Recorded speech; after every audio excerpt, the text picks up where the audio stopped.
Item ಯಾವುದೇ ಇರಲಿ try ಮಾಡಿ ಆಚಿ ಚಿಕನ್ ಮಸಾಲಾ. ಆಚಿ ಚಿಕನ್ ಮಸಾಲಾ. ಜನಸಾಮಾನ್ಯರದ್ದು ಒಂದು ಪ್ರಶ್ನೆ ಇದೆ ಸರ್. ಎಲ್ಲೋ ಮಧ್ಯಪ್ರಾಚ್ಯದಲ್ಲಿ ಆಗ್ತಾ ಇರುವಂತಹ ಯುದ್ಧ, ಆ ಯುದ್ಧದಿಂದ ನಮ್ಮ ಷೇರು ಮಾರ್ಕೆಟ್ಗೆ, ನಮ್ಮ ಷೇರು ಪೇಟೆಗೆ ಯಾಕೆ ಹೊಡೆತ ಬೀಳುತ್ತೆ, ಹೆಂಗ್ ಸಂಬಂಧ ಇರುತ್ತೆ ಅಂತ ಸರ್.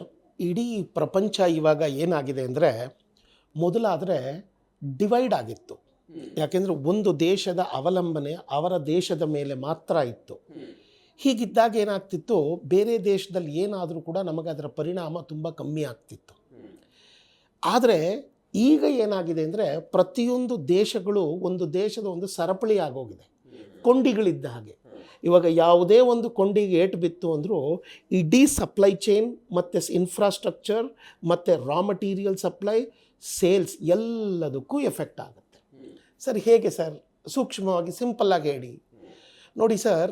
ನಮ್ಮ ಯುರೋಪ್ ಅಂತ ದೇಶ ಯಾವಾಗಲೂ ಮಂಜಿನಿಂದ ಕೂಡಿರೋದು, ಸ್ನೋಯಿಂದ ಕ್ಯಾಪ್ ಆಗಿರೋದು.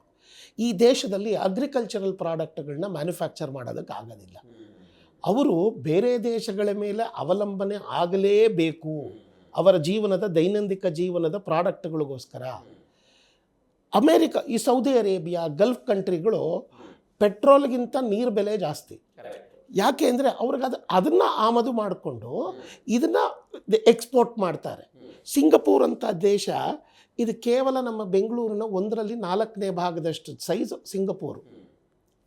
ಆ ದೇಶ ಪ್ರತಿಯೊಂದಕ್ಕೂ ಬೇರೆ ದೇಶದಿಂದ ಅವಲಂಬನೆ ಆಗಿರುತ್ತೆ. ಇವತ್ತು ವರ್ಲ್ಡನ್ನು ಒಂದು ಸ್ವಲ್ಪ ಅರ್ಥ ಮಾಡ್ಕೊಳ್ಳೋಣ.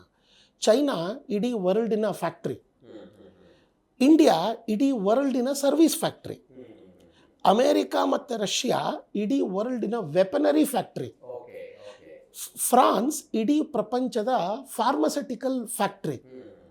ಹೈಯೆಸ್ಟ್ ಪೇಟೆಂಟ್ಗಳಿರೋದು ಹಾಗೆ, ಹೈಯೆಸ್ಟ್ ಹೆವಿ ಇಂಜಿನಿಯರಿಂಗ್ ಎಕ್ವಿಪ್ಮೆಂಟ್ಸ್, ಈ ಕಾರ್ಖಾನೆ ಉತ್ಪನ್ನಗಳ ಮಿಷನರಿಗಳು ಮತ್ತು ಕಾರುಗಳು ಇಂಥ ಮಾಡೋದೆಲ್ಲ ಯಂತ್ರೋಪಕರಣಗಳು ಜರ್ಮನಿ ಇಸ್ ದ ಫ್ಯಾಕ್ಟ್ರಿ.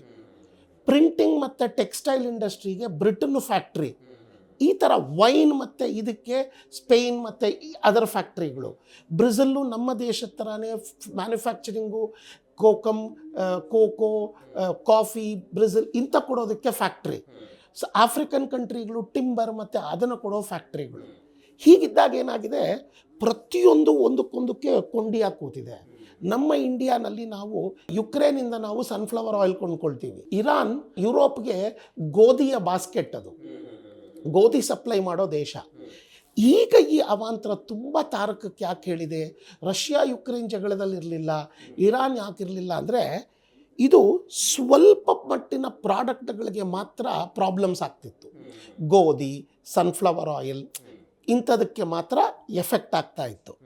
ಇಲ್ಲಿ ಏನಾಗಿದೆ ಅಂದರೆ, ಇಡೀ ಪ್ರಪಂಚಕ್ಕೆ ತೈಲವನ್ನು ಸರಬರಾಜು ಮಾಡೋ ದೇಶಗಳು ಸಮಸ್ಯೆಗೆ ಒಳಗೊಂಡಿದೆ. ಇದು ಯಾತಕ್ಕಾಗ್ತಾ ಇದೆ? ಎಲ್ಲೋ ಒಂದು ಕಡೆ ಅಮೇರಿಕಾಗೆ ತೈಲದ ಮೇಲೆ ಪೂರ್ತಿ ಕಂಟ್ರೋಲ್ ತಗೋಬೇಕು. ಈಗಾಗಲೇ ಅವರೇ ಅನ್ಡಿಸ್ಪ್ಯೂಟೆಡ್ ಲೀಡರ್ಸ್. ಅದೇ ಕಾರಣದಲ್ಲಿ ತುಂಬ ಜನ ಗೊತ್ತಿಲ್ಲದೆ ಇರೋದೇನು ಅಂದರೆ, Venezuela is the world's largest crude oil deposit ಇಡೀ ವರ್ಲ್ಡಲ್ಲಿ. ಅದೇನೋ ಒಂದು ಚಿಕ್ಕ ರಾಜ ಇದಕ್ಕೆ ಪ್ರೆಸಿಡೆಂಟ್ ಇದ್ದ, ಒಡೆದ್ಬಿಟ್ರು, ತೊಗೊಂಬಿಟ್ರು. ಇವಾಗ ಅವ್ರನ್ನ ಪ್ರೊಡ್ಯೂಸ್ ಮಾಡ್ಕೊಂಡು ಅದೆಲ್ಲ ಅವ್ರಿಗೆ ತೊಗೊಳ್ತಾರೆ.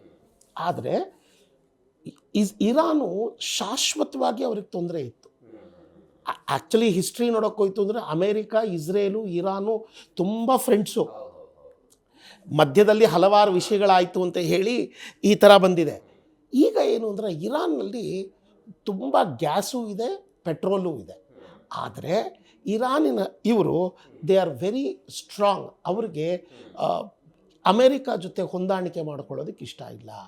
ಅಮೇರಿಕಾದೇನಿತ್ತು ಅಂದರೆ, ಈ ಇರಾನು ಮತ್ತು ಇದನ್ನು ಕೂಡ ಹೊಂದಾಣಿಕೆ ಮಾಡ್ಕೊಂಬಿಟ್ರೆ, ನಮ್ಮಲ್ಲಿ ಕಂಟ್ರೋಲಿಗೆ ತೊಗೊಂಬಿಟ್ರೆ, ಪ್ರಪಂಚದ 75 ಭಾಗದಷ್ಟು ಆಯಿಲ್ ನಮ್ಮ ಹಿಡಿತದಲ್ಲಿರುತ್ತೆ.